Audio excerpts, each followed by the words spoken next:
She got a pulse? No, she didn't make it. She's gone. There is a kind of rage that most people will never understand. It is not the ordinary anger that comes from a bad day at work or an argument over money. It is something deeper, something older. It lives in the gut, and when it finally wakes up, it does not listen to reason. It does not hear the screaming. It does not stop. Agnes Wilson was not born a killer. She was a mother. She was a wife. She was a woman who had worked hard for everything she had: the small house on the northwest side of Chicago, the stability, the second chance at love after her first marriage fell apart. She had raised a daughter mostly on her own. She had built something real. But on one cold November evening in 2019, everything Agnes had built turned to ash right in front of her eyes. And in the fire of that moment, she made a choice that could never be taken back. Her daughter, Olivia Marshall, was 22 years old. She did not make it to 23. To the neighbors on North Central Avenue, the Wilsons seemed like a perfectly normal family.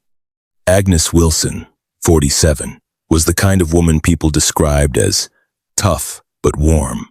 She had grown up in the suburbs of Chicago, married young, had Olivia at 25, and divorced Olivia's biological father by the time Olivia was in first grade. For years, it was just the two of them, Agnes working double shifts at a medical supply company, Olivia growing up fast the way kids of single mothers often do. Then came Daniel. Daniel Wilson was 51 when Agnes married him in 2014. He was a quiet man, broad-shouldered, rarely smiled in photos, worked in logistics. Agnes had met him through a mutual friend at a birthday party.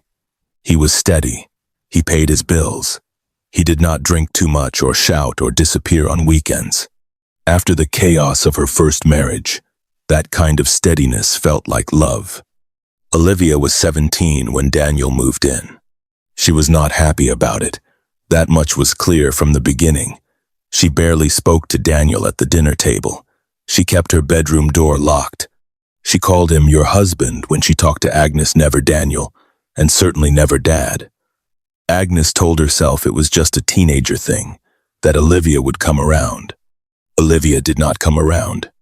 What happened instead was something Agnes could not have imagined, something she would not have believed if someone had told her. Something that, looking back, had likely been building for far longer than she ever knew. By the time Olivia Marshall turned 22, she was no longer living under Agnes's roof, at least not full-time. She had moved into an apartment in Wicker Park with 2 roommates, was working at a coffee shop, and was taking night classes at a community college. On paper, she was doing fine, moving forward, but she kept coming back to the house on North Central Avenue. She told her roommates it was because she missed her mom. She told Agnes it was because the food was better at home. She always had a reason. She always had an excuse. People who knew Olivia described her as bright and a little lost at the same time. Pretty, social, a girl who laughed easily but had a sadness behind her eyes that never quite went away. One of her roommates, speaking to investigators later, said Olivia had mentioned tension at home. She had said there were things going on that she couldn't really talk about. No one pushed her on it. No one asked the right questions. And so whatever was happening inside that house on North Central Avenue stayed hidden right up until it couldn't anymore. Daniel Wilson had come across as a man with no sharp edges. He was the kind of person who blended into a room. Coworkers at the logistics firm where he worked said he was fine, not great, not terrible. He did his job. He went home. At home, the story was different. Agnes had noticed, in the year or two before everything fell apart, that Daniel seemed more relaxed when Olivia was around. She had filed that observation away somewhere and tried not to look at it directly. A mother's instinct sometimes knows things that the conscious mind refuses to accept. There had been small things. A comment Daniel made about Olivia's appearance that landed wrong. A time Agnes came home and found the two of them watching television together in the dark, sitting closer than they needed to be. Daniel laughing at something on the screen, Olivia tucking her feet under herself on the couch. Agnes had walked in, and the energy in the room shifted in a way that made her stomach turn. She said nothing. She went to the kitchen and started cooking. She said nothing. That was the thing Agnes would have to live with later. Not just what she did, but all the moments before it, all the times she saw something and looked away, all the times her gut spoke and she told it to be quiet. It was a Tuesday in November. Agnes came home from work early. She had a headache. Her supervisor had let her leave 2 hours before her shift ended because she looked pale, and Agnes had driven home on autopilot, thinking about nothing except lying down in a dark room. She pulled into the driveway. Daniel's truck was there. That was not unusual. He sometimes worked from home on Tuesdays. She grabbed her bag and her keys and let herself in through the front door. The house was quiet in a way that felt wrong. Agnes stood in the hallway for a moment, listening. She could hear something, voices, maybe, or movement coming from upstairs, from the direction of the master bedroom. She climbed the stairs. The bedroom door was not fully closed. What Agnes saw when she pushed that door open was the thing that broke her. The sight of her husband and her daughter together in her bed, in her room, in the life she had spent 20 years building was not something her mind processed slowly. It hit her all at once, like a wall of water, and it wiped out every rational thought she had. Olivia screamed. Daniel scrambled. Agnes did not say a single word. She crossed the room and she grabbed her daughter. What happened next was documented in the Cook County Medical Examiner's report and in the testimony of Daniel Wilson, who was the only other witness. Agnes Wilson beat her daughter with her hands and fists. When Olivia fell to the floor, Agnes continued. Daniel said he tried to pull Agnes back. Investigators were skeptical of this claim, given that he waited several minutes before calling 911. By the time the call was made, Olivia Marshall was unconscious on the floor of the master bedroom, bleeding from her head. The paramedics arrived in under 8 minutes. It was not fast enough. Olivia was transported to a hospital on the northwest side of Chicago. She was unresponsive. She had sustained significant head trauma consistent with repeated blunt force. There were injuries to her neck and torso as well. She never regained consciousness.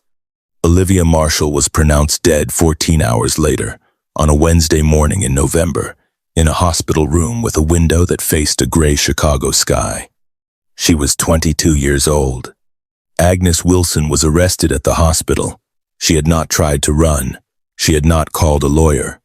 She had sat in the waiting room for hours after the ambulance left, and when the police came to speak with her, she went with them without resistance. She told detectives what she had seen. She told them she did not remember much of what happened after that.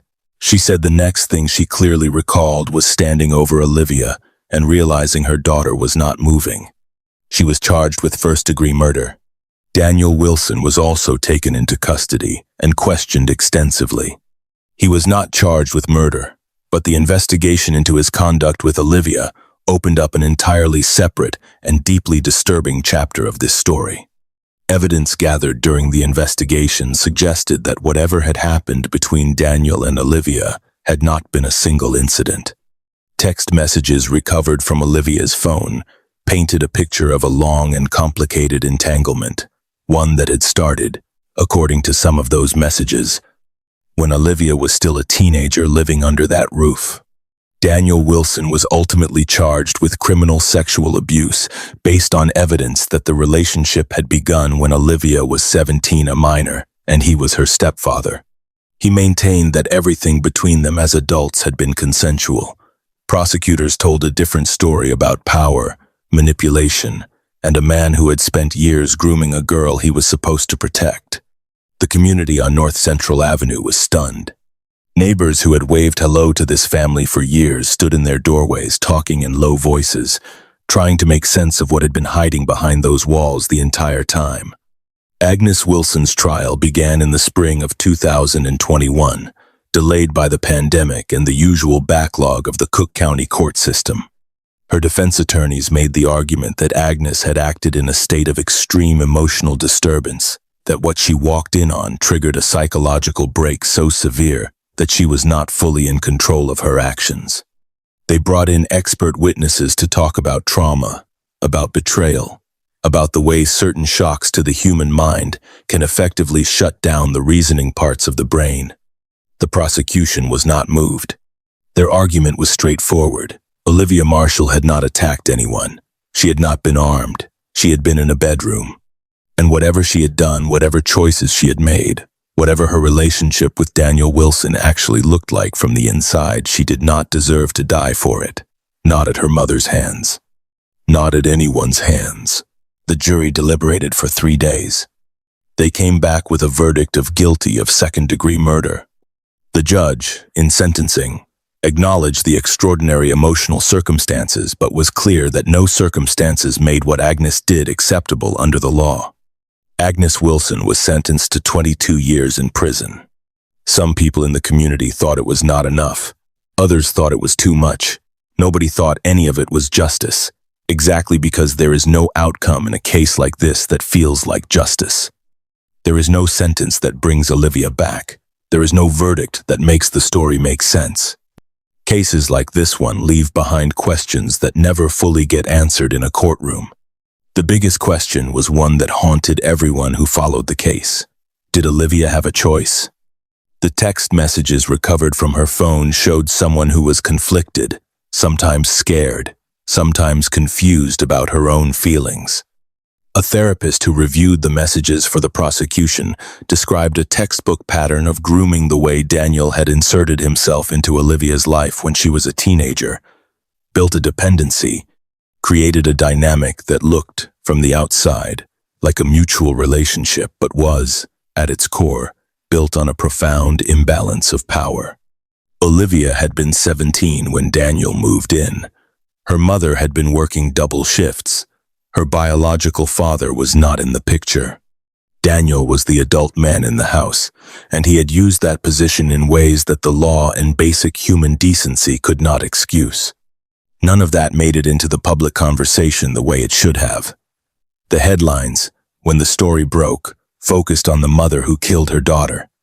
The stepfather's role was treated as a footnote.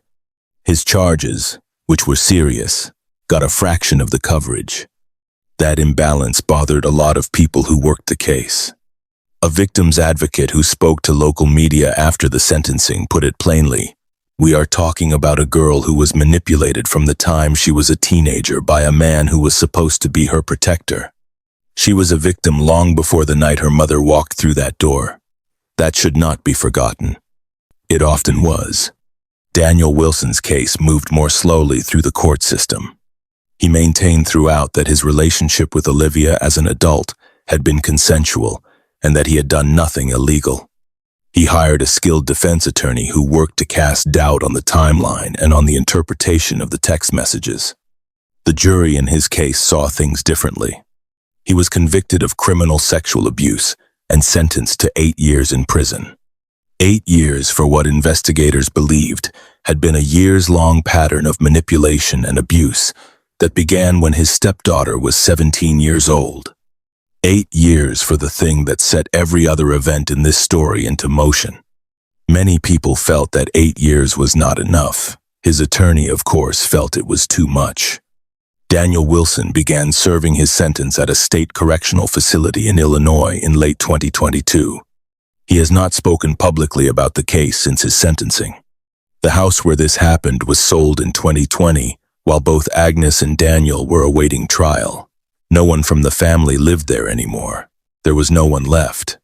The new owners repainted the exterior. They put in a new front door. From the outside, it looked like any other house on the block, a brick 2-story with a narrow driveway and a small front yard. The neighbors knew what had happened there. They always will. But life on North Central Avenue kept moving, the way life always does. Kids rode bikes past the house. Dogs were walked. Seasons changed. Olivia Marshall's grave is in a cemetery on the northwest side of Chicago. Her headstone is simple. It has her name, her date's 22 years, not nearly enough, and a small engraved flower that her aunt chose because Olivia had liked flowers when she was small. People who visit sometimes leave things. A coffee cup, because she worked at a coffee shop. A notebook, because she had been taking classes. Small things that say, "We remember who you were before any of this. We remember you as a person, not just as a name in a case file." That is the thing that gets lost in true crime stories sometimes. The victim becomes a piece of the puzzle, the body in the room, the name on the charge sheet. The details of what they liked and who they laughed with and what they were hoping for fade out, and what's left is just the tragedy. Olivia Marshall was more than her tragedy. She was a girl who made coffee and went to class at night and had roommates she liked and a laugh that people remembered. She was someone who had been let down by nearly every adult in her life, who was supposed to keep her safe and who still, somehow, was trying to build something for herself. She deserved better. Better than what Daniel did to her. Better than what her mother did to her. Better than the system that only fully saw her as a victim after she was already gone. There are no heroes in this story. There are only the wreckage of bad choices, a family destroyed from the inside, and a young woman who never got the chance to become whoever she was going to be. That is the part that stays with you.